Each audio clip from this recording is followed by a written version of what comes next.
Bonjour à toutes et à tous. Tout d'abord, un grand merci de nous avoir rejoints ce matin pour cette table ronde en direct sur YouTube. N'hésitez pas à indiquer que vous êtes bien connectés en vous présentant dans le chat. Nous sommes ensemble pour découvrir les résultats de l'étude exclusive OpinionWay pour PTS Capital Advisors, les Français et la relance de l'économie. Je vous rappelle que vous pouvez poser toutes vos questions dans la partie chat de cette conférence. Nous y répondrons à l'issue de la présentation de ces résultats et des éclairages de nos intervenants, que je vous présente immédiatement. Sont présents donc aujourd'hui à mes côtés Pierre Felouzet, médiateur des entreprises. Bonjour Pierre. Bonjour Justine. Frédéric Michaud, directeur des études d'OpinionWay. Bonjour. Et enfin, évidemment, Ludovic Sarda, président et fondateur de PTS Capital Advisors. Bonjour Justine. Ludovic Sarda, donc, vers qui je me tourne avec déjà une première question. Vous dirigez donc l'entreprise PTS Capital Advisors et vous avez commandité cette étude d'opinion auprès des Français. Mais pourquoi ? Chez PTS, le thème de la relance économique a résonné particulièrement parce que, comme nous tous, après la sidération de la crise, on a été le témoin de nouvelles aspirations des Français. C'est aussi l'occasion idéale pour refonder les relations entre entreprises et fournisseurs sur des bases plus équitables et solidaires. Et c'est notre conviction et notre mission chez PTS. Merci beaucoup Ludovic pour déjà cette explication sur cette étude. Je me tourne sans plus tarder vers le directeur des études d'OpinionWay, Frédéric. Merci d'être parmi nous aujourd'hui pour nous donner les principaux enseignements de cette étude. Sans plus tarder, peut-être vous pouvez nous dire un mot de la méthodologie qui a présidé à la réalisation de ce sondage ? Absolument. Alors, pour la réalisation de cette étude, nous avons administré une méthodologie extrêmement classique puisque nous avons interrogé un échantillon de 1020 personnes. C'est le fameux échantillon national représentatif, 18 ans et plus. La méthode des quotas, on connaît la structure de la population française, on reproduit cette population en miniature dans notre échantillon en respectant les mêmes proportions. Par exemple, il y a 52% de femmes en France d'après le recensement de l'INSEE. Il y a 52% de femmes dans notre échantillon. C'est ça qui fonde la représentativité des résultats. Cette étude a été réalisée il y a quelques jours à peine, les 14 et 15 juin 2020. Elle a été réalisée par Internet. Et puis évidemment, dans cette étude, comme dans toutes nos enquêtes, nous avons respecté notre norme de qualité. Je vous propose de passer sans plus attendre aux résultats de l'étude avec une première partie consacrée aux sacrifices auxquels les Français sont prêts pour relancer l'économie. Première question. D'une manière générale, chacun des acteurs suivants fait-il des efforts pour relancer l'économie ?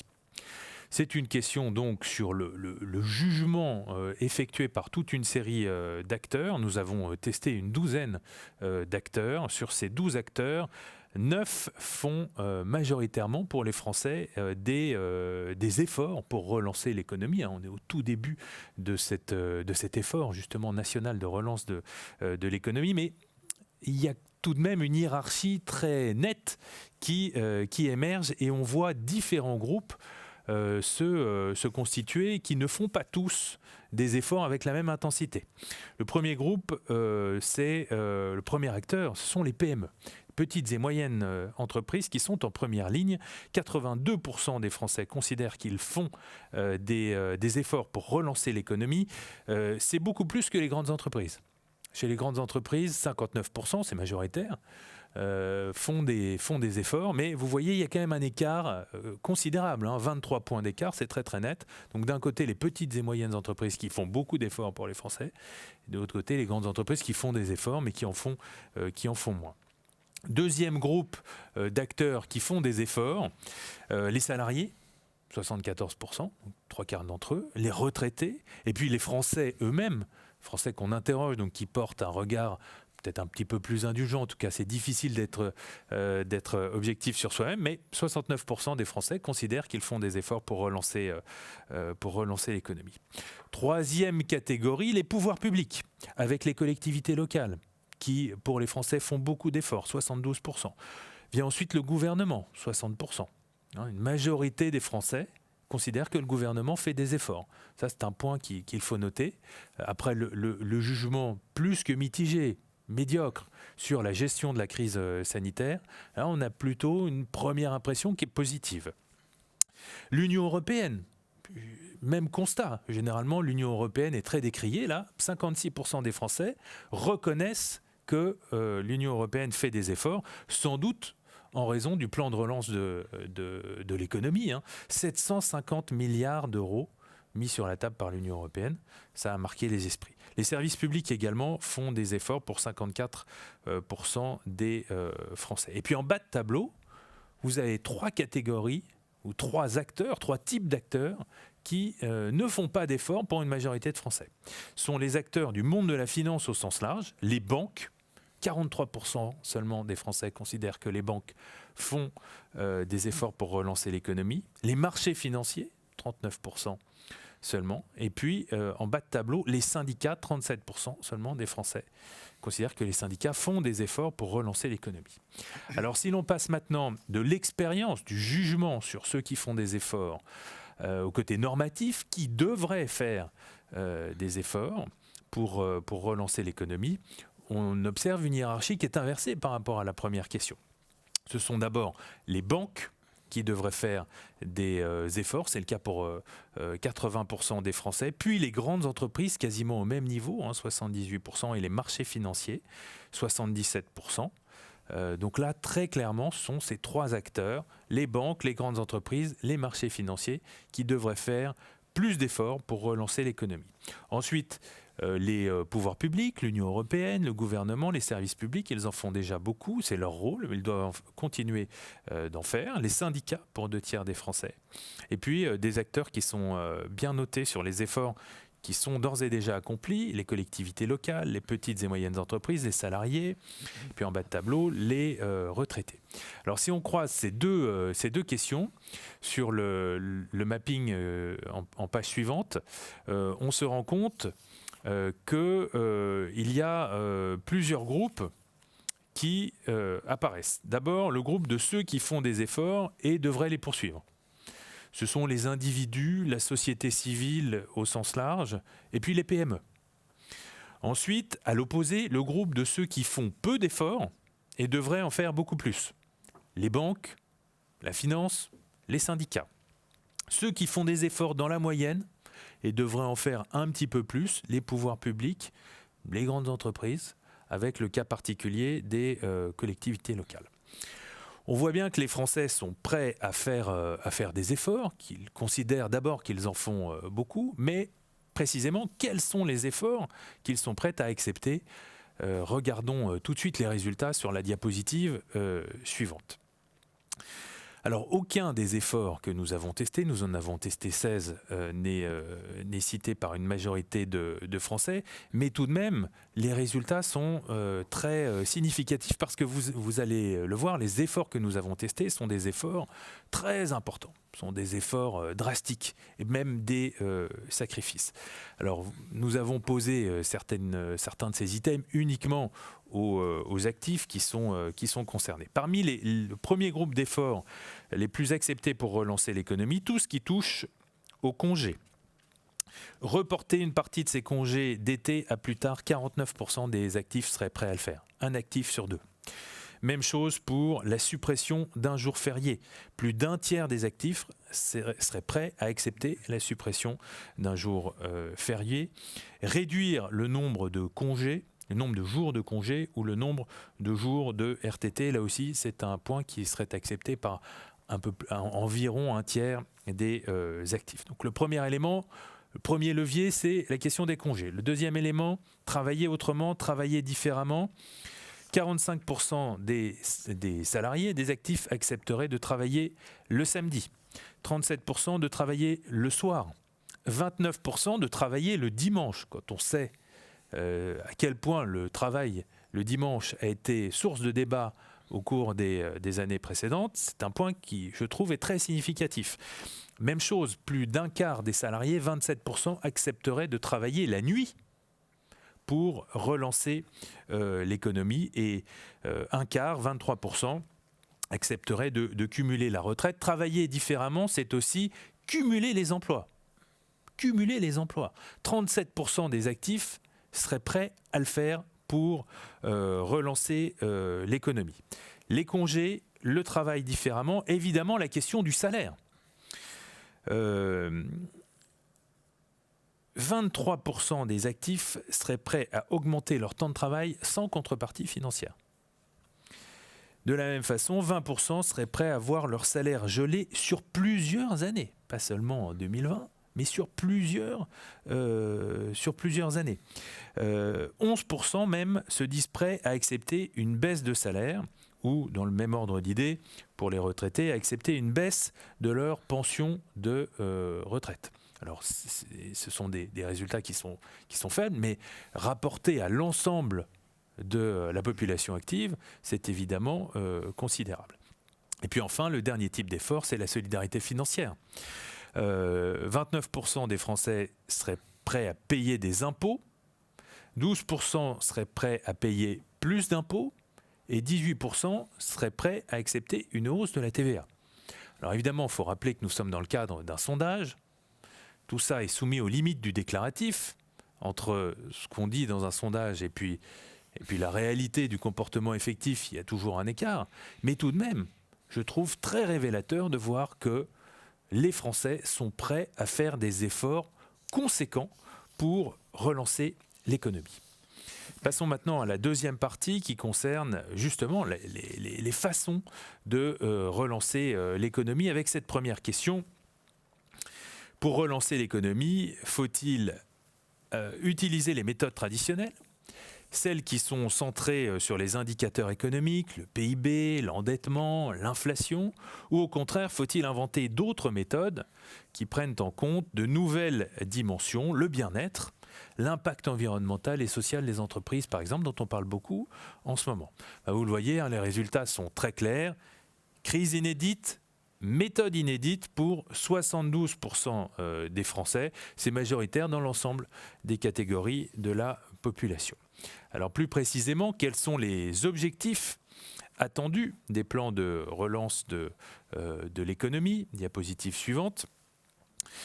Les Français souhaitent que la relance de l'économie suive avant tout 3 grands axes. D'abord, l'indépendance économique de notre pays, qu'il faut renforcer. C'est le premier souhait des Français. 85% des Français, on monte même à 96% chez les plus de 65 ans. C'est dire à quel point c'est massif.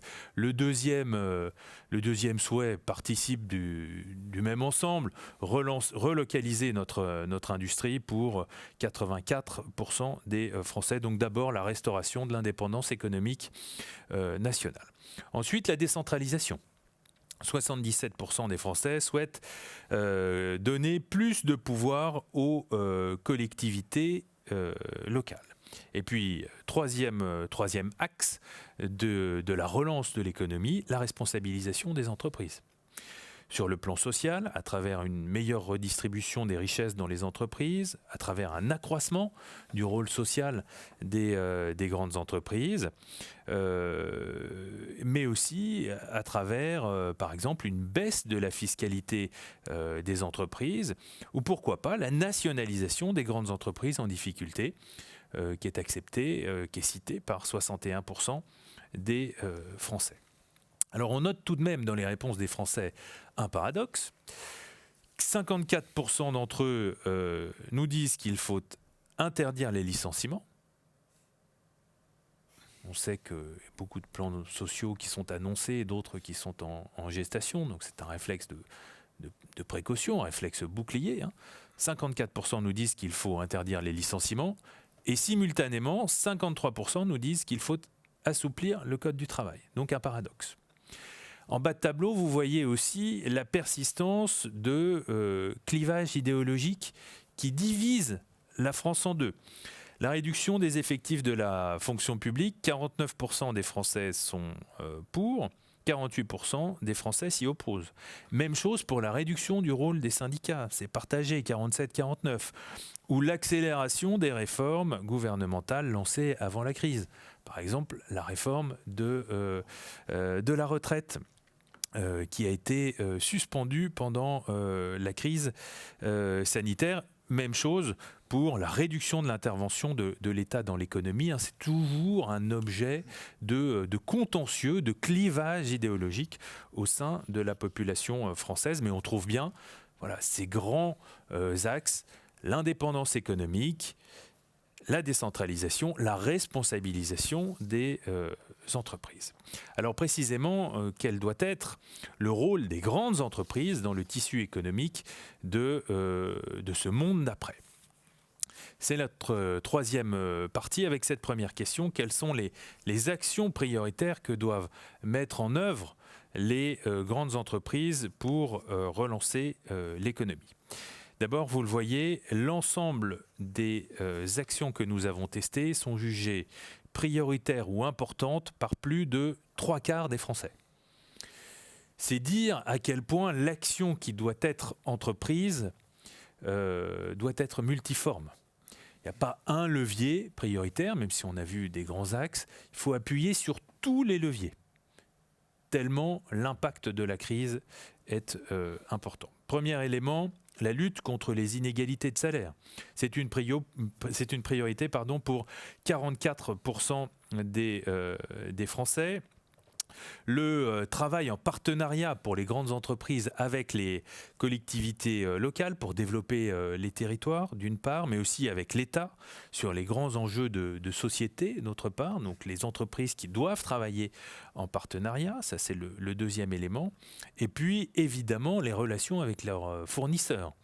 Aider leurs fournisseurs à affronter la crise. C'est la troisième priorité assignée aux grandes entreprises. Établir des relations plus équitables avec leurs fournisseurs, rééquilibrer les relations avec les fournisseurs. Se fixer également des objectifs chiffrés en matière de protection de l'environnement. Là, on retrouve cet élément d'impact social et environnemental des entreprises, qui est encore plus important pour les grandes entreprises. Et je dirais que c'est peut-être la grande caractéristique de cette crise par rapport à la crise précédente de 2008 à 2012. En 2008-2012, on opposait la crise économique à l'urgence écologique. Aujourd'hui, les Français cherchent à concilier les deux. Il faut évidemment répondre à l'urgence économique, mais sans mettre en péril la situation écologique et environnementale. Ça passe également par associer davantage les salariés aux grandes décisions, plus de participation. Ça passe également par proposer de nouvelles façons de travailler aux salariés et pas seulement le télétravail. Et puis en bas de tableau, le fait de favoriser la diversité dans l'entreprise est une priorité pour 23% des Français, mais une priorité plus importante chez les plus jeunes. Page suivante, les attentes des grandes entreprises pour relancer l'économie. Quand on se centre davantage sur les relations avec les fournisseurs, le premier élément, c'est qu'il faut faire travailler davantage les fournisseurs. La responsabilité des grandes entreprises, c'est la responsabilité de toute la chaîne. Et les fournisseurs au niveau local, comme au niveau national. Il y a très clairement une priorité au local et au national. Tout ça est cohérent avec ce qu'on a vu précédemment sur la restauration de l'indépendance économique du pays. C'est la première priorité pour les grandes entreprises. Ensuite, il faut favoriser des fournisseurs qui sont soucieux de leur impact social et environnemental. On retrouve cette articulation entre l'économique et l'écologique. Il faut réduire les risques de dépendance réciproque. Il faut évidemment améliorer la rémunération des fournisseurs en s'engageant à maintenir un niveau minimum de commandes. Et puis la question du raccourcissement des délais de paiement des fournisseurs est un point important pour 84% des Français qui insistent vraiment sur cet élément qui concerne les relations des grandes entreprises avec leurs fournisseurs. Alors précisément, si l'on passe à la question suivante, comment les Français jugent-ils la conduite des grandes entreprises à l'égard de leurs fournisseurs? Vous le voyez, le jugement est sans appel. 81% d'entre eux nous disent que la conduite des grandes entreprises n'est pas exemplaire à l'égard de leurs fournisseurs. C'est un jugement qui est partagé par toutes les catégories de la population. Donc beaucoup d'efforts à accomplir pour améliorer ce comportement à l'égard des fournisseurs. Très important pour les grandes entreprises de faire cela parce que c'est décisif à plusieurs égards pour elles. Regardez la question suivante et les résultats de cette question. Quelles pourraient être les réactions des Français s'ils apprenaient qu'une grande marque se comportait mal avec ses fournisseurs? Les conséquences seraient très néfastes pour l'entreprise. D'abord, dans 87% des cas, les Français disent qu'ils auraient une mauvaise image de cette marque. Donc, la réputation de l'entreprise serait impactée. Ensuite, 81% nous disent qu'ils réduiraient leur consommation des produits et des services de cette marque. Effet également de recommandations négatives. 69% parleraient négativement de cette marque à leurs proches et sur les réseaux sociaux. 2/3 des Français iraient même jusqu'à boycotter une marque qui se comporte mal avec ses fournisseurs. Vous le voyez, des conséquences extrêmement douloureuses pour les entreprises qui ne respectent pas leurs fournisseurs ou qui se comportent mal avec eux. Allons encore plus loin. Quelles mesures devrait prendre l'État quand une grande entreprise se comporte mal avec ses fournisseurs? C'est la dernière question. D'abord, lui infliger des pénalités financières, l'obliger à rembourser les aides qu'il aurait versées, supprimer ces aides même dans 58% des cas. Donc d'abord des mesures financières. Ensuite, et c'est peut-être un point très surprenant, 50% des Français nous disent qu'il faudrait rendre public systématiquement le nom de ces entreprises. Vous savez, c'est la politique anglo-saxonne du name and shame qui est en train de s'implanter de plus en plus en France. En tous les cas, les Français y sont favorables. D'autres mesures également, comme l'exclusion des appels d'offres publics ou la fin des commandes auprès de cette entreprise. Voilà ce qu'on pouvait dire pour les principaux enseignements de cette étude. Je retiens quelques points de conclusion. D'abord, on voit bien que les Français sont mobilisés face à la crise et qu'ils attendent plus d'efforts de la part des banques, de la part des grandes entreprises également. Ensuite, les plans de relance qui sont en cours d'élaboration sont une occasion de penser l'économie autrement, d'inventer de nouvelles méthodes. Troisième élément, le respect des délais de paiement, le soutien des entreprises au niveau local, l'engagement social et environnemental des entreprises. Tout ça, ce sont des attentes fortes qui sont adressées aux grandes entreprises qui ne peuvent pas se conduire comme elles l'ont fait jusqu'à présent. Et puis sur le point très spécifique de la relation aux fournisseurs, l'enjeu en termes de réputation pour les grandes entreprises, pour les grands groupes, qui va même jusqu'au boycott, c'est un enjeu qui est très important. Cette question de la relation entre les grandes entreprises et les fournisseurs est un point crucial pour les grands groupes. Merci beaucoup Frédéric pour ces résultats extrêmement riches. N'hésitez pas, vous qui nous regardez, à poser toutes vos questions dans le chat. Nous y répondrons tout au long de la séance et nous avons évidemment plus particulièrement à la fin de cette intervention un slot réservé aux questions-réponses. Tout d'abord, peut-être déjà, Ludovic Sarda, une première réaction à la découverte de ces chiffres. Est-ce qu'il y en a un qui vous a particulièrement marqué ?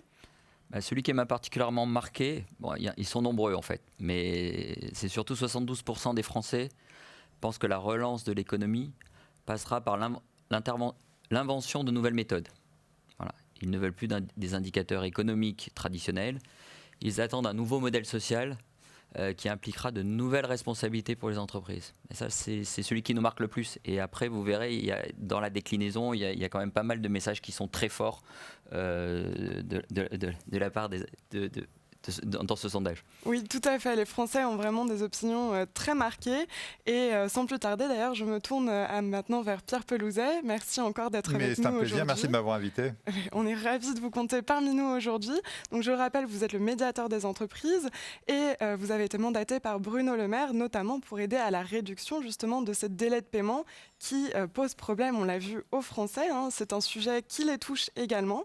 Et peut-être déjà, pour commencer, évidemment, on l'a tous vu, vos prises de position se sont multipliées ces derniers temps pour justement contrer la crise et en tout cas avoir une vision, une visibilité sur cette situation. Peut-être un mot pour nous la rappeler ?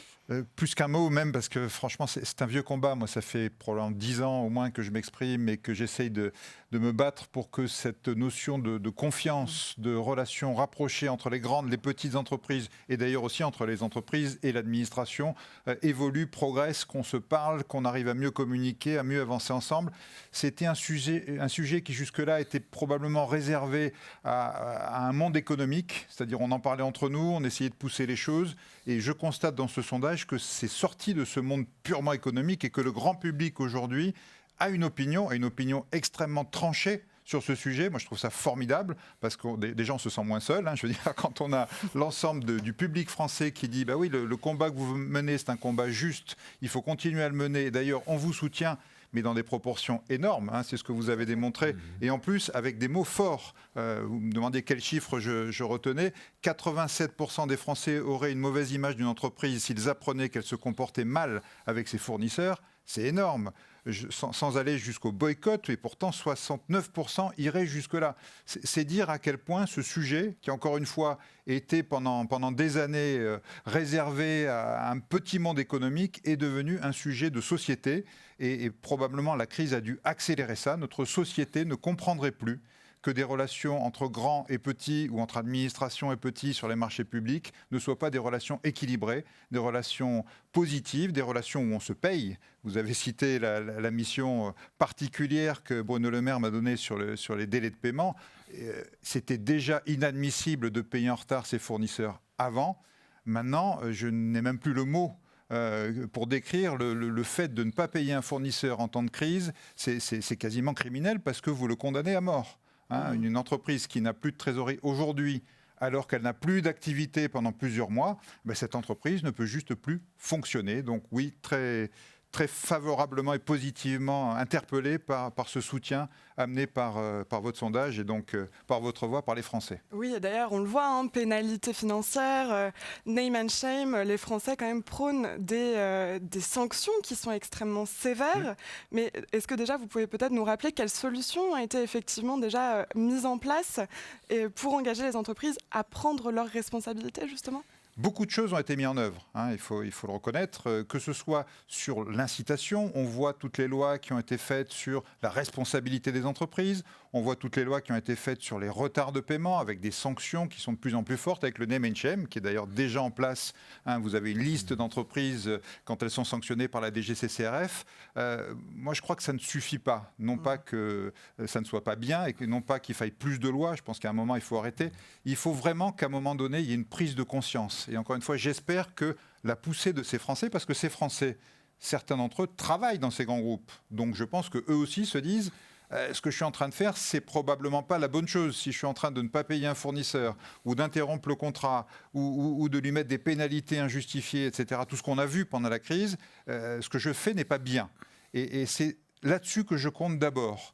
Nous essayons de pousser justement toutes ces bonnes pratiques. On a une charte de bonnes pratiques qui a été signée par plus de 2000 entreprises. On est en train de mettre en avant toutes les bonnes pratiques au travers d'un hashtag, un défi entreprise solidaire. Voilà, on pousse en ce moment. Saisissez-vous de ça. C'est le message que j'envoie à ces Français qui travaillent dans des petites, des moyennes, des grandes entreprises ou dans des administrations. Saisissez-vous de ces outils. Saisissez-vous de ce moment pour changer.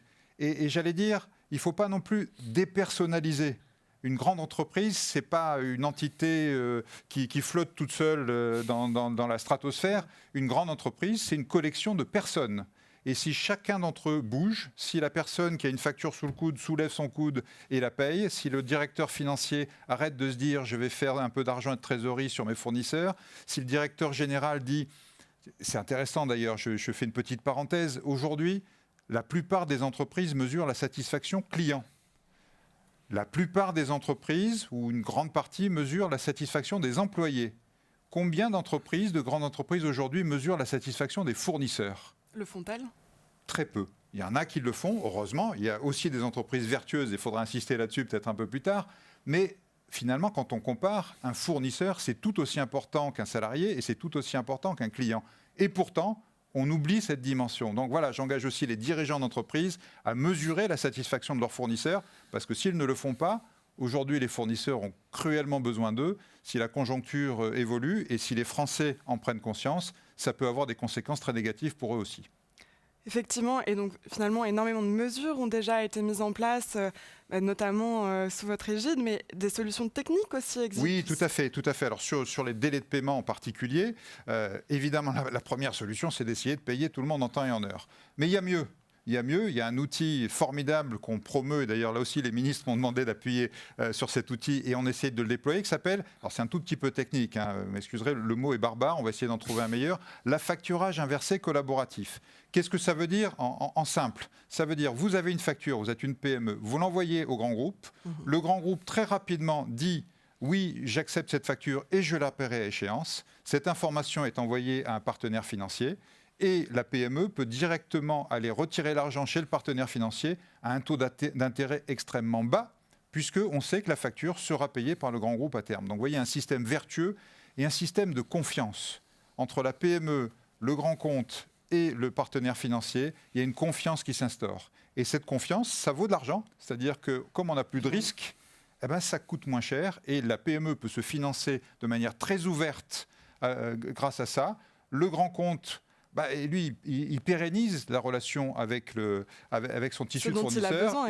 Et pour le financeur, c'est du bonheur parce qu'il a des factures, d'accord, il a peu d'intérêt dessus, mais des factures sur lesquelles il n'a aucun risque. Et avoir un portefeuille de créances sur lesquelles on a peu de risques, pour un financier, c'est toujours une bonne chose. Ça lui permet de prendre des risques par ailleurs. Donc vous voyez, c'est gagnant pour tout le monde. C'est un outil dont il faut s'emparer. Il y a des gens qui l'ont fait. Je pense à l'UGAP, je pense à EDF, je pense à Engie, mais trop peu.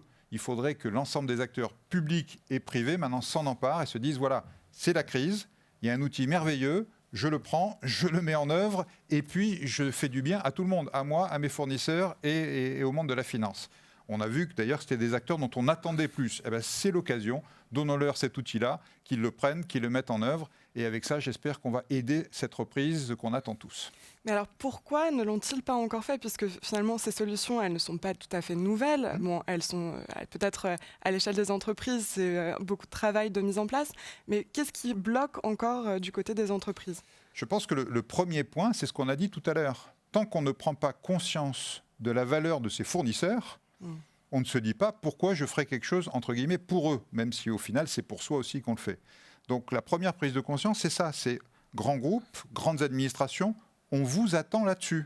C'est marqué sur ce sondage. On vous attend sur le fait de mieux travailler, aider la relance, l'économie, l'accompagnement de vos fournisseurs. Vous avez cet outil, découvrez-le. C'est pas très compliqué, franchement, de le mettre en œuvre. Ludovic connaît ça.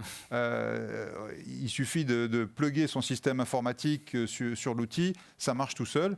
Et après, la deuxième étape, et c'est intéressant, c'est convaincre les fournisseurs d'y aller. Parce qu'il y a un tel niveau de défiance, on l'a vu, entre les petits et les grands, que même un outil vertueux, parfois les PME se disent « mais c'est quoi ce truc ?» Donc il faut aussi, en parallèle, travailler cette confiance, travailler ce relationnel entre les grands et les petits. Et d'ailleurs, vous me disiez, durant nos échanges préparatoires, que vous aviez instauré des groupes de travail, évidemment, notamment sur cette solution, l'affacturage inversé collaboratif. Est-ce que vous pouvez nous dire finalement pourquoi aussi vous mettez en place ce genre d'initiative ? On le fait parce qu'on voit que ça ne prend pas si naturellement que ça. Donc il y a plusieurs sujets. Il y a techniquement, comment on peut faciliter, améliorer, voilà. Et il y a quelques outils techniques à connaître. Dans le cadre du code comptable, comment on comptabilise tout ça. Bon, une fois qu'on aura fait un petit guide là-dessus, je pense que ça va aider les gens. Il y a le nom. Comme je disais tout à l'heure, quand vous dites affacturage inversé collaboratif, la plupart des gens ont décroché à peu près au milieu de votre phrase. Donc on va essayer de trouver quelque chose de plus sympathique. Et puis il y a trouver ces pionniers. Notre travail là, dans les jours, les semaines qui viennent, c'est trouver ces pionniers. Et je lance un appel. D'ailleurs, si vous voulez le relayer au travers des gens qui nous regardent, il faut qu'il y ait des pionniers qui viennent nous rejoindre le plus nombreux possible. On a du monde pour les accompagner, on peut les intégrer dans ces groupes de travail pour qu'ils profitent de toute la manne de richesse et d'intelligence collective qu'on met en œuvre. Mais il faut ces pionniers, on en a quelques-uns, c'est pas assez pour qu'on puisse donner envie aux autres de venir. Juste leur montrer, c'est simple, ça marche, ça aide tout le monde. Et c'est le moment. Et vous parliez peut-être tout à l'heure aussi des entreprises qui étaient vertueuses, finalement. Oui, tout à fait. Elles doivent aussi faire montre d'exemple. En quoi le sont-elles? Est-ce qu'elles ont déjà mis en place ces solutions techniques? Est-ce qu'elles créent des rapports particuliers peut-être avec leurs fournisseurs pour leur permettre d'avoir plus de visibilité, plus de transparence et donc aussi plus d'assurance finalement d'être payées à temps et Bien donc sûr. de pouvoir continuer Bien sûr. leur croissance? Oui, vous avez raison, il faut les mettre en avant aussi. On a mis en avant, alors on a créé un comité de crise sur les délais de paiement, comme on le disait tout à l'heure, sous l'instigation de Bruno Le Maire et du gouverneur de la Banque de France d'ailleurs, où on a l'AFEP, l'Association des grandes entreprises, le MEDEF, la CPME, donc les petites et moyennes, l'UDP pour les artisans, les chambres de commerce, chambres des métiers. Et à la fois, on intervient directement chez les grands groupes qui ont des pratiques qu'on considère comme anormales, à la fois, on met en avant des entreprises, des grandes entreprises, des ETI, qui, elles, ont décidé de payer plus tôt leurs fournisseurs. Et ça, c'est déjà pas mal. On peut aller plus loin avec la facturage inversé, c'est les payer tout de suite. Mais si déjà on passe de 60 à 30, on a quand même donné 1 mois de trésorerie aux petits fournisseurs. Et donc ça, on les met en avant. Il y a une liste qui est publique, n'hésitez pas à la consulter. C'est le name and fame. Là, on est plus sur le name and shame. Et puis aussi, donc, au travers de notre charte, comme je le disais, du label Relations fournisseurs achat responsable, on a beaucoup de belles choses qu'on met en avant. Et puis, je le disais, enfin, on a sorti un hashtag, parce qu'on est moderne maintenant à la médiation. On s'est mis sur les réseaux sociaux. Défi entreprise solidaire. Vous verrez, il y a presque 1500 entreprises qui ont mis en avant leurs bonnes pratiques pendant la crise. Et ça, c'est bien, ce mouvement formidable. Encore une fois, mais ça reste un peu nouveau pour nous, les réseaux sociaux, il faut bien le reconnaître. C'est peut-être une question de génération, je ne sais pas. Mais avoir un hashtag qui marche, on m'a dit qu'il y a 5 millions de vues, c'est un truc assez énorme. Ça veut dire qu'il y a un mouvement, et peut-être qui est relié d'une manière ou d'une autre à ce qu'on a vu là. Après, il y a un appel particulier, moi, que je veux lancer maintenant, à cet instant précis où nous parlons. Nous sommes tout début juillet. J'entends dans les grandes entreprises, dans les grandes administrations, des gens qui disent, voilà, on a eu le confinement, on a le télétravail, on a une incertitude. Donc, ce qu'on va faire, on va attendre la rentrée pour voir. Ce message est tragique.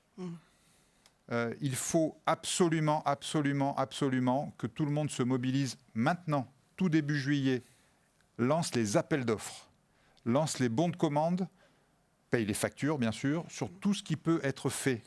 C'est-à-dire que c'est maintenant que ça se décide. Parce qu'à l'autre bout du spectre, vous avez des patrons de PME, des artisans, des patrons de TPE qui se disent « Est-ce que je garde mes employés? Est-ce que je les mets au chômage partiel? Ou est-ce que je les licencie ?»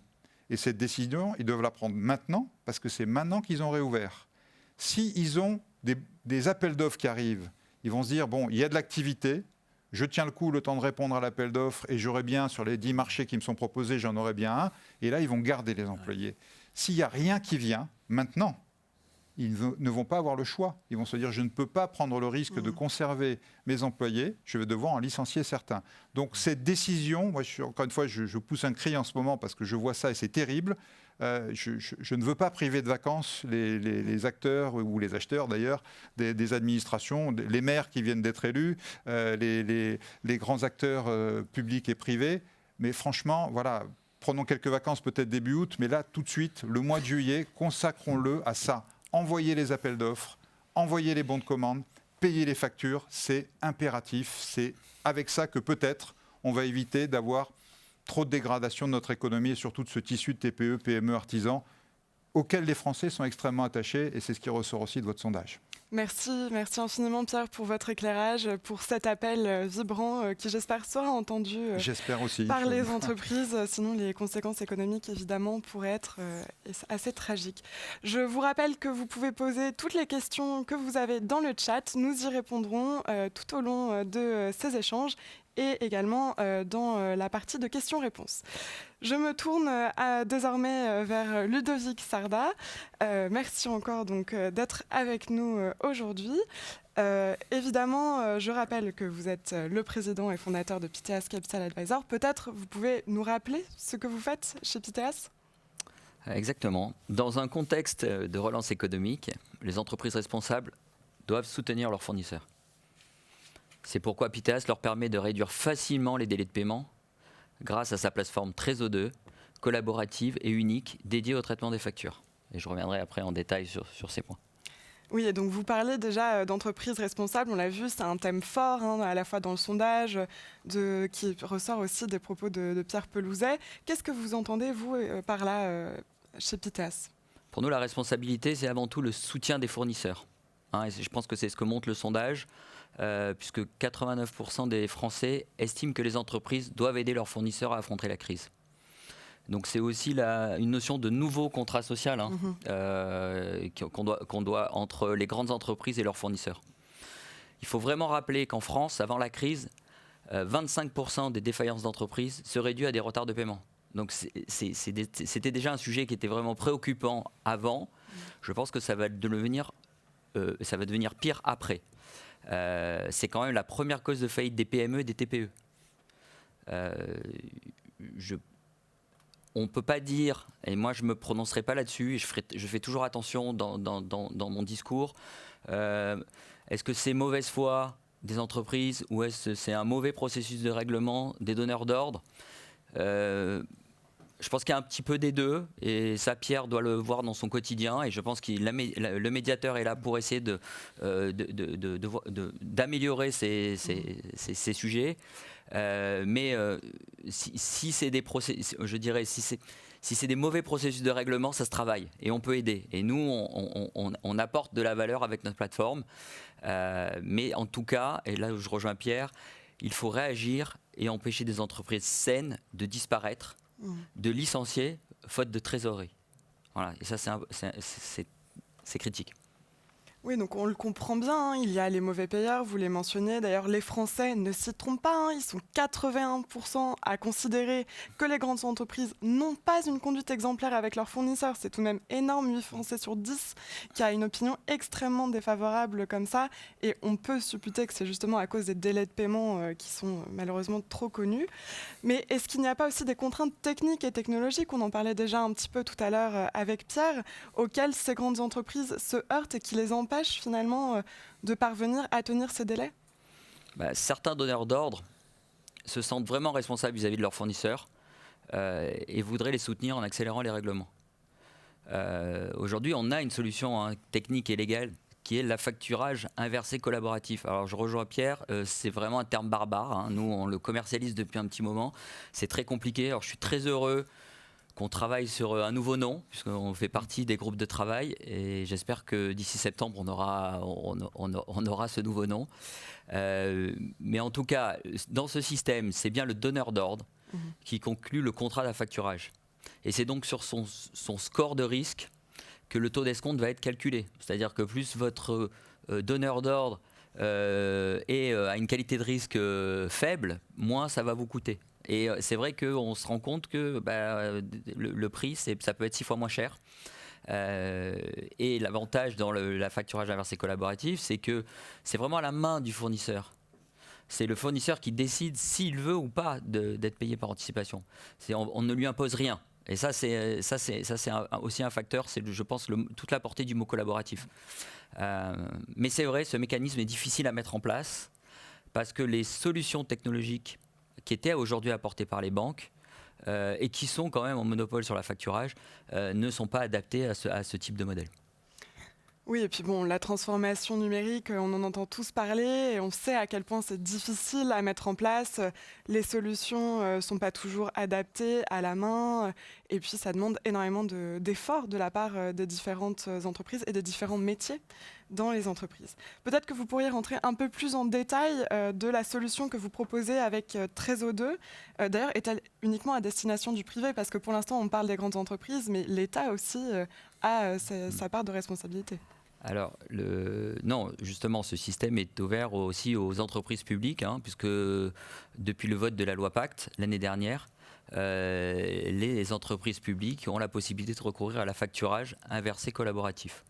Voilà, donc, c'est vraiment un outil privé et public, et je pense qu'on serait très heureux justement de voir les hôpitaux s'emparer de ce système, puisqu'on sait qu'ils ont des problèmes de financement. Et qu'ils payent très en retard leurs fournisseurs. Donc on pense qu'il faut avancer sur ces sujets et c'est vrai qu'on a des discussions sur cet acteur-là en particulier. Sinon, avec Trésor 2, notre plateforme technologique, plateforme dernier cri pour faciliter le traitement et le règlement des factures. Les grandes entreprises donneurs d'ordre peuvent agir pour réduire les délais de paiement vis-à-vis de leurs fournisseurs. La connexion se fait très rapidement grâce à notre API. C'est vraiment très simple, donc on ne peut pas dire que c'est compliqué à mettre en œuvre. Et cette intégration est aussi très simple pour les fournisseurs. Et on pourra revenir sur ces sujets aussi, si nécessaire, dans des questions. Ce qui est important, c'est que le donneur d'ordre comme le fournisseur voit en temps réel et en toute transparence l'état de leur facture. Donc fini, j'envoie ma facture par la poste et puis j'attends d'être payé. Et si je ne suis pas payé, j'appelle mon donneur d'ordre pour savoir où est ma facture, ou 15 jours avant, je le relance pour savoir s'il va vraiment me payer ma facture ou pas. Je suis désolé, mais c'est un petit peu l'âge de pierre. Voilà. Aujourd'hui, on a quand même des outils qui permettent de savoir où on en est, je dirais de manière totalement intégrée, totalement dynamique. Donc c'est ça aujourd'hui qui nous importe. Et en plus, cerise sur le gâteau, ils savent où en est leur facture. Et en plus, ils peuvent décider à quel moment ils veulent se la faire payer. Donc, est-ce que je me la fais payer tout de suite? Est-ce que je me la fais payer un peu plus tard parce que peut-être dans une semaine j'aurai besoin de cash? Ou est-ce que je la laisse me faire payer, je la laisse et être payé à l'échéance? De leur côté, les donneurs d'ordre, il faut aussi voir leurs avantages. C'est qu'ils peuvent voir la même chose que leurs fournisseurs. Ils peuvent aussi traquer, parce qu'on a un projet là-dessus, traquer aussi toutes les factures qui sont perdues, parce qu'on oublie aussi ce sujet, mais malheureusement on sait qu'il y a à peu près entre 15 à 20% des factures qui sont envoyées correctement par la poste, via email avec un PDF à l'intérieur, et qui sont mal intégrées par le donneur d'ordre, qui sont perdues, et il n'y a pas de volonté négative à perdre ces factures. Je dirais c'est des pertes qu'il faut qu'on arrive à maîtriser et à améliorer dans les processus. Et c'est en quoi, quand vous avez deux états, à la fois l'état du donneur d'ordre et l'état du fournisseur, vous pouvez très bien détecter les factures qui sont manquantes et celles sur lesquelles il va y avoir des problèmes avant que le problème arrive. Voilà. Je dirais enfin, tout notre stack technologique est en réel. Et très sécurisé, avec bien sûr une capacité technique à traiter des gros volumes de factures. Juste, il faut quand même se rappeler de quelques chiffres. On parle de 2,5 milliards de factures dans le monde, en France, qui est échangé en B2B. Donc c'est dans les activités de business. Ça représente 700 milliards d'euros. En gros, c'est ce que la France a investi pour sortir de la crise en termes d'aide publique. Donc chaque année, il faut avoir en tête que ces 700 milliards, ils passent par les entreprises. Et donc ce sont des chiffres quand même qui sont impactants et dont on comprend mieux, qui nous permettent de mieux comprendre plutôt l'urgence finalement à réduire les délais de paiement pour permettre à chacun d'avoir accès à sa trésorerie au moment où ils en auront besoin. Et finalement donc on comprend bien que d'un point de vue technique, c'est très facile à mettre en place, alors que ce ne sont pas forcément peut-être d'ailleurs toujours des équipes métiers qui sont habituées à ce genre de fonctionnement, que ce soit du côté financier, la gestion avec les DSI, il y a parfois finalement des ponts à réaliser. Mais donc finalement, au-delà de tout cela, quel est l'enjeu pour les entreprises? Quel est leur intérêt de mettre en place de telles solutions d'affacturage inversé collaboratif? On espère avoir bientôt un nouveau nom qui sera peut-être plus facile à prononcer, qui représente évidemment donc un coût pour elles, c'est non négligeable, enfin en tout cas c'est existant, et dont le bénéfice semble essentiellement tomber du côté des fournisseurs. Tout à fait. C'est vrai que aujourd'hui, le vrai bénéfice est pour les fournisseurs, en apparence. Ça, c'est une vision assez restrictive de la facturage inversé collaboratif. Après, moi, j'ai aussi une vision, c'est que la vision que nous a donnée ce sondage. C'est-à-dire que maintenant, il y a un bénéfice de marque, il y a un bénéfice d'image. Donc, je dirais, est-ce qu'on a envie de rester dans l'ancien monde ou est-ce qu'on a envie de passer dans le nouveau monde et de changer le rapport qui existe entre la relation avec nos fournisseurs? Donc renforcer ce lien, ça veut dire aussi les fidéliser. Je dirais le premier mot qui touche une relation entre un donneur d'ordre et son fournisseur, c'est souvent un problème de facture. Le paiement, c'est stratégique. Donc vous pouvez avoir une très bonne relation en amont, une erreur sur la facture peut générer un incident qui va faire que vous allez avoir des problèmes après par la suite avec votre fournisseur et vous allez perdre la confiance. Hein, on a parlé de la confiance, je pense que ce mot est important. Avoir confiance dans sa relation avec son donneur d'ordre. Il y a aussi des améliorations qui sont évidentes. Est-ce que ça va intéresser le donneur d'ordre de recevoir des emails, des coups de téléphone de la part de fournisseurs qui veulent savoir s'ils vont être payés ou pas? Voilà. Est-ce qu'on a... Alors, il y a beaucoup de donneurs d'ordre qui répondent même pas à tous ces emails parce que moi, je me mets à leur place. Hein. Si chacun de vos fournisseurs vous envoie un email avec une liste de 500 factures en vous demandant si elle va être payée dans 15 jours, vous comprenez bien que si le donneur d'ordre doit répondre à tous ces emails, ça va prendre un peu de temps. C'est sûr que quand vous avez une plateforme et que dans cette plateforme, vous pouvez informer en temps réel à votre fournisseur que sa facture elle va être payée et à quelle date, il va arrêter de vous poser des questions. Donc qualitativement, vous allez arrêter d'être on va dire contraint par des tas de demandes qui sont rendues inutiles par l'utilisation d'une plateforme, et à côté de ça vous allez pouvoir vous concentrer sur les vrais problèmes, les factures qui sont manquantes. Quand un fournisseur vous envoie une facture et qu'au bout de 2 jours il la voit pas apparaître dans ce système, il peut imaginer que cette facture elle sera perdue. Donc ça sert à rien d'attendre 60 jours pour lui dire ah non finalement on n'a pas la facture, donc il faut nous la renvoyer et on repart pour 60 jours. Donc il n'y a pas de méchanceté, hein, encore une fois, dans cette façon de faire, parce que chacun a un processus à respecter. Mais ce qui est quand même important, c'est plus on arrive à utiliser les 60 jours pour les mettre à profit de justement solutionner les problèmes, plus on va gagner sur les délais de paiement et plus tout le monde va être satisfait. Après, il y a un autre sujet qu'on oublie quand même souvent, et les entreprises ont tendance à oublier, c'est qu'il y a une loi. La loi LME. Donc, je ne vais même pas parler des 40 € par facture en retard, des taux à 8% qu'il faudrait verser au fournisseur dès le premier jour de retard, parce que je pense que en pratique, on le voit que c'est très peu fait. Donc, mais je dirais c'est important aujourd'hui de se dire qu'il y a une loi. Donc ça veut dire que nous, on est là pour aider aussi les donneurs d'ordre à se conformer à la loi.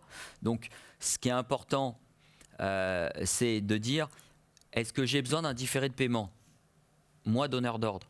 Si j'en ai besoin, il ne faut pas que je le prenne sur mon fournisseur, parce que ce que je vais rajouter en différé de paiement à mon fournisseur, je vais l'assécher en trésor. Donc ça ne peut pas être ma banque. Donc ça veut dire qu'il faut un prestataire au milieu qui peut se permettre d'accepter d'un côté un différé de paiement et de l'autre côté de payer plutôt la facture au fournisseur. Donc on a résolu un paradigme qui est moi donneur d'ordre, je veux payer plus tard, mais malheureusement si je le fais, j'impacte mon fournisseur. Moi fournisseur, je vais être payé plus tôt, mais malheureusement mon donneur d'ordre il n'a pas spécialement envie de me payer plus tôt parce qu'il a son problème de cash. Donc pour le coup, et je rejoins le sondage, oui, les banques doivent faire des efforts.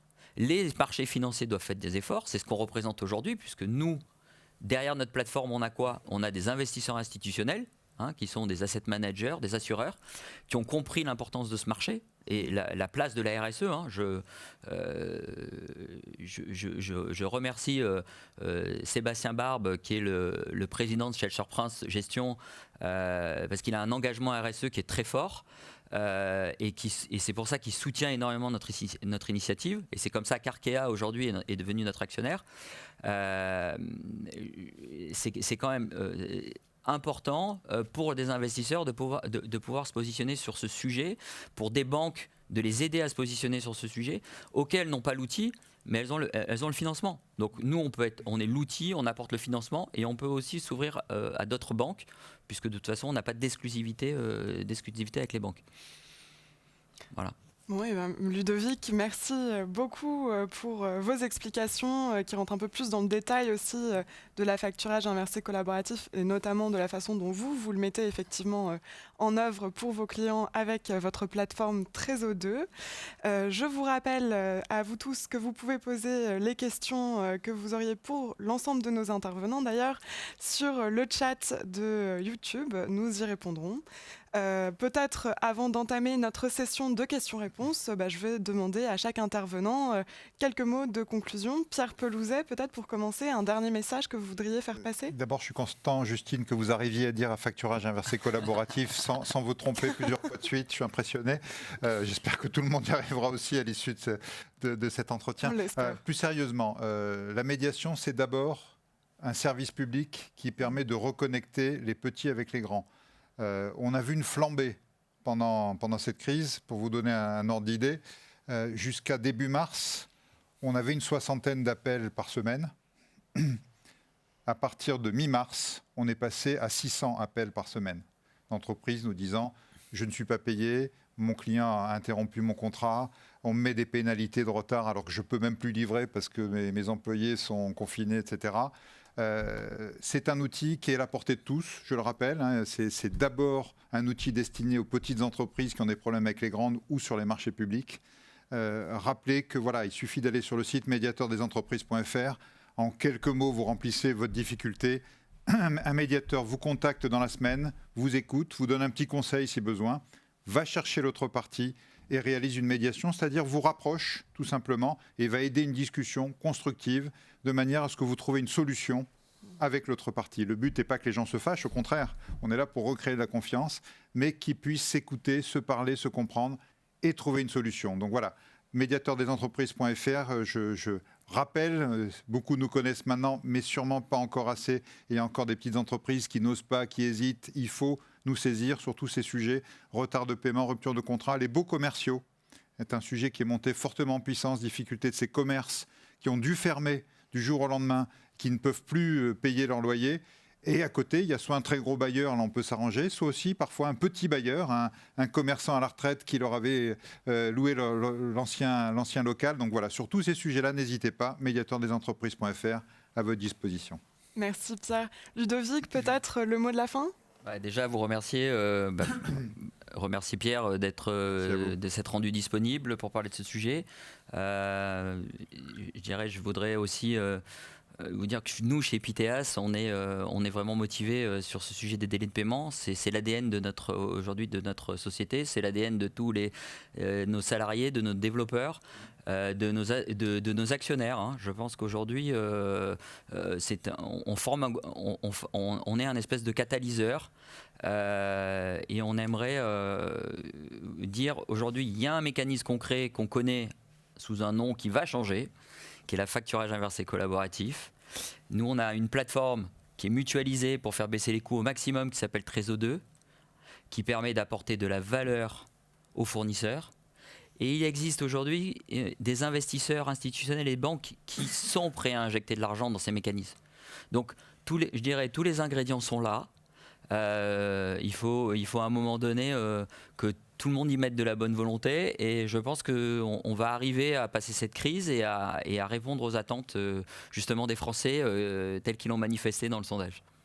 Merci Ludovic. Avant de passer aux questions-réponses, Frédéric, un dernier mot ?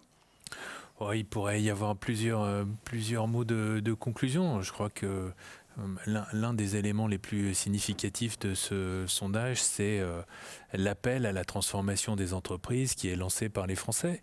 On voit bien que pour les Français, les entreprises, elles aussi, doivent se réinventer, trouver de nouvelles façons de faire, être plus attentives à leur impact social et environnemental, favoriser le local, favoriser le national, et puis aussi mieux traiter leurs fournisseurs. Ça passe par raccourcir des délais de paiement et puis évidemment mieux prendre en compte tous ces aspects qui sont cruciaux pour la relance économique.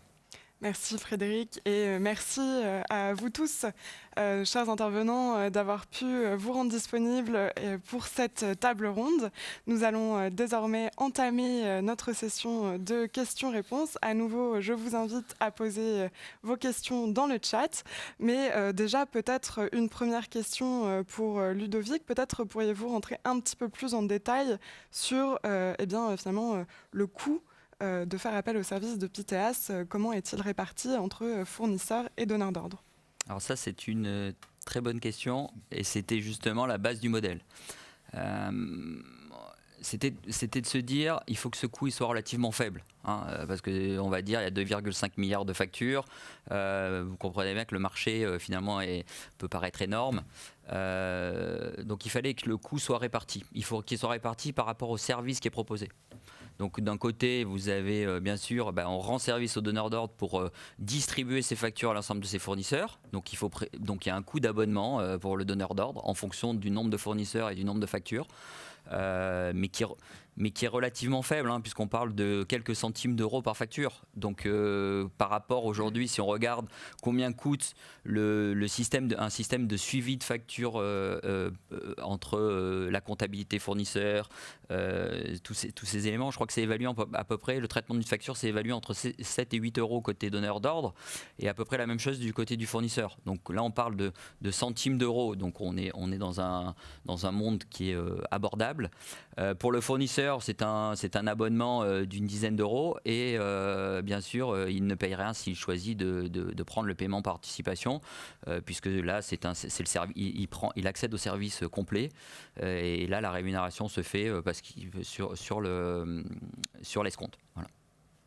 Très bien, merci beaucoup Ludovic. Une autre question nous est arrivée. Peut-être une question pour Pierre, hein, on en a un peu déjà parlé, mais qu'est-ce qui freine le développement du système ? Oui, comme on le disait tout à l'heure, mais c'est important de le rappeler. La première chose, c'est la prise en considération par les grands acteurs de l'intérêt fondamental de mieux travailler avec leur tissu de fournisseurs. Tout part de là. Une fois qu'on a pris ça en compte, on se donne les moyens de le faire. Tant qu'on ne l'a pas pris en compte, on se dit, finalement, c'est pas très grave, le fournisseur, il n'est pas payé, il n'a qu'à appeler, il a besoin d'argent, il n'a qu'à aller voir son banquier. Enfin voilà, et non. Alors, non déjà hier, non encore moins aujourd'hui, et encore moins demain. Cette solidarité entre les grands et les petits, c'est une des clés, sinon la clé, de la sortie de crise. On l'a vu, l'État a fait un effort colossal. Les banques, alors je ne suis pas tout à fait d'accord avec le sondage, ont fait un effort très important. Les prêts garantis par l'État, je crois qu'il y a eu 500 000 prêts distribués aux entreprises françaises. D'accord, c'est garanti par l'État à 90%, mais il y a quand même 10% de risque qui est pris par la banque. Donc les banques ont quand même fait un effort. La clé, donc, c'est les autres. Et les autres, c'est l'acteur le plus important pour une PME, une TPE, un artisan. Ce n'est pas son banquier, ce n'est pas l'État. L'acteur le plus important, c'est le client. Et donc, si le client ne prend pas ça en conscience, il ne se donne pas les moyens. En revanche, ceux qui commencent à en prendre conscience se disent, oui, il y a des outils comme celui-ci, faciles finalement à mettre en œuvre, mais qui ont un impact colossal sur la trésorerie de mes fournisseurs. On l'a dit, 700 milliards d'euros de crédit interentreprises. Chaque journée, c'est des milliards et des milliards. Chaque journée que vous faites gagner à vos fournisseurs, c'est des centaines de milliers d'euros pour chaque fournisseur que vous leur donnez.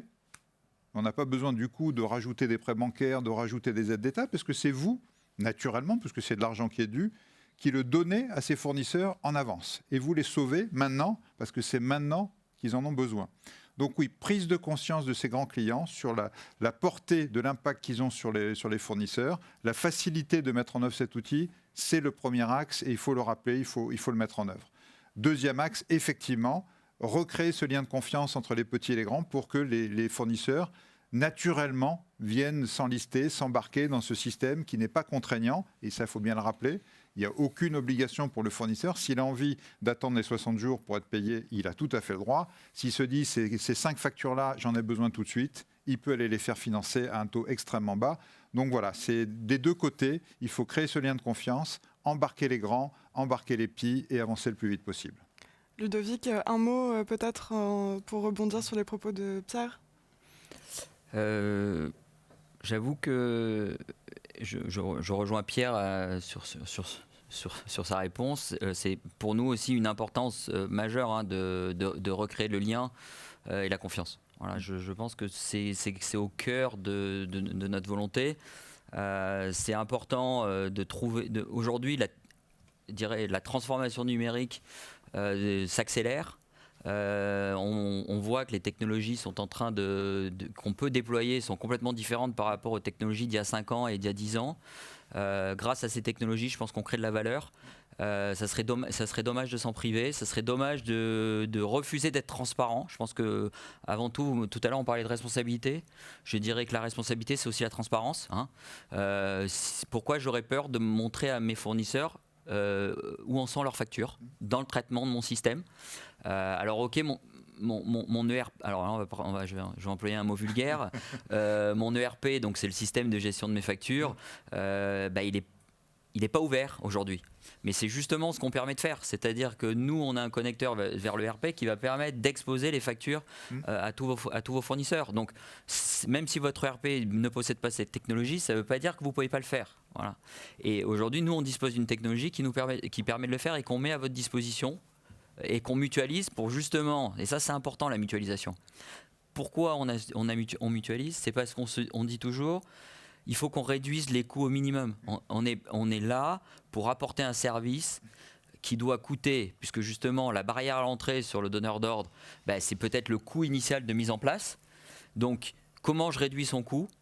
En le mutualisant, parce que si on a beaucoup de donneurs d'ordre qui décident d'utiliser notre plateforme plutôt que d'avoir une plateforme brandée à leur nom avec écrit avec leur logo et leur propre login et leur propre gestion du onboarding des fournisseurs. Si on mutualise tous ces efforts qu'on fait chez Piteas et au travers de Trésor 2, à ce moment-là, on a une baisse de coûts importante. Donc il faut que ça soit bénéfique à tout le monde. Et plus les coûts seront bas, plus ça apportera des avantages aux fournisseurs et moins ça coûtera cher aux fournisseurs aussi. Voilà, donc c'est un petit peu notre vision gagnant-gagnant avec la plateforme. Une nouvelle question nous est arrivée. Alors peut-être de manière globale, est-ce à la loi d'imposer ce système ? Et peut-être un peu plus précisément, n'est-il pas de la responsabilité de l'État actionnaire de proposer dans les conseils d'administration des entreprises détenues la mise en place de la facturage inversé collaboratif ? Ça, c'est une éternelle question. Est-ce que la loi doit tout imposer ? Je ne suis pas un convaincu de ça. Pourquoi ? Parce que c'est d'abord, je pense, les gens eux-mêmes. Je le disais tout à l'heure, tous ces gens qui nous ont répondu là, une partie, statistiquement, travaillent dans ces grands groupes, dans ces grandes entreprises. Donc moi, ce que j'aimerais déclencher, c'est une envie chez eux. C'est de se dire, voilà, je viens de déclarer que les grandes entreprises peuvent aider les plus petites, dans un sondage. Moi-même, je suis à un poste de responsabilité ou de moyenne responsabilité, un acteur de ces grandes entreprises. Qu'est-ce que je peux faire, moi, pour être en accord avec mes valeurs et mes déclarations ? Parce que si c'est les gens eux-mêmes qui ont envie de le faire, ça va être bien fait. Ça va être fait avec cœur, ça va être fait avec envie, ça va être fait avec responsabilité et ça va marcher. Si on l'impose, malheureusement, on le sait, déjà dans ce pays, dès qu'on vous impose quelque chose, on a tendance à dire comment je peux faire pour contourner. Ça fait partie du caractère gaulois, j'imagine. Et en plus, on va se dire, allez, voilà, j'ai coché la case, j'ai mis en place le système, mais alors je ne vais pas en parler à mes fournisseurs parce que ça me casse les pieds. Voilà. Donc, d'abord, essayons de le promouvoir par la conviction, par l'envie, par la responsabilité. Et encore une fois, on est dans un moment particulier où je pense que ces messages peuvent porter avant d'aller vers une solution qui peut être presque une solution de facilité imposée par la loi, c'est se dire je me débarrasse de ma responsabilité et je la reporte sur d'autres, le gouvernement, le Parlement, etc. Faisons nous-mêmes, on peut le faire. On n'a pas besoin de se le faire imposer, on peut le faire. Faisons-le. Et qu'en est-il donc dans les entreprises qui sont détenues par l'État, où peut-être l'État peut avoir son mot à dire ? Et effectivement, ça commence. Quand vous voyez EDF qui met ça en place, voilà, on voit qu'il y a eu une impulsion, à la fois responsable, gouvernementale, etc. Donc oui, il faut continuer. On voit l'UGAP, qui est une plateforme publique d'achat pour les collectivités qui le fait. Donc oui, il y a le CHI de Créteil, un hôpital qui l'a mis en place. Donc on voit des hôpitaux, on voit l'UGAP, on voit EDF. Évidemment, j'aimerais que tous les autres s'embarquent et on discute avec tous les autres. Mais là aussi, je ne suis pas sûr que la bonne méthode soit imposée par l'État à l'État. La bonne méthode, c'est qu'il faut des femmes, des hommes qui s'emparent du sujet, se disent « je suis en responsabilité, je le fais ». Et en plus, j'ai le soutien de l'État, puisque, comme vous l'avez vu, c'est les ministres eux-mêmes qui nous demandent de le mettre en œuvre. Donc, allons-y. Ludovic, est-ce que vous voulez peut-être intervenir également sur ces questions ? Je vais dire que je rejoins Pierre en partie sur le fait que j'ai jamais aimé qu'on impose quelque chose à quelqu'un. Voilà, donc je ne trouverais pas très agréable qu'on lui impose ma plateforme ou qu'on en impose une autre. Donc c'est vrai que on a plutôt envie d'être imposé naturellement par notre valeur ajoutée, parce que les gens ont compris ce qu'on apportait et en quoi ça répondait à leurs problématiques. Donc nous, tous les jours, dans notre démarche commerciale, c'est ce qu'on explique. On explique aujourd'hui qu'il y a de la responsabilité sociétale. Donc on parle beaucoup de RSE. Donc je pense qu'aujourd'hui, dans la RSE, on devrait intégrer cette partie-là. Hein, et je pense que les gens qui peuvent sanctionner, c'est pas l'État, c'est les consommateurs, c'est les investisseurs. Vous vous comportez mal, vous êtes sanctionné parce que les investisseurs, vous rentrez plus dans la politique d'investissement. Les consommateurs, apparemment, ils sont prêts à boycotter les marques qui se comportent très mal. Donc, ça devrait faire réfléchir. Après, il y a d'autres choses. C'est que je pense quand même que l'État, en tant qu'actionnaire de grands groupes, pourrait aussi avoir une recommandation un peu forte sur ce sujet, et de même au niveau de tout ce qui est collectivité locale, administration, hôpitaux.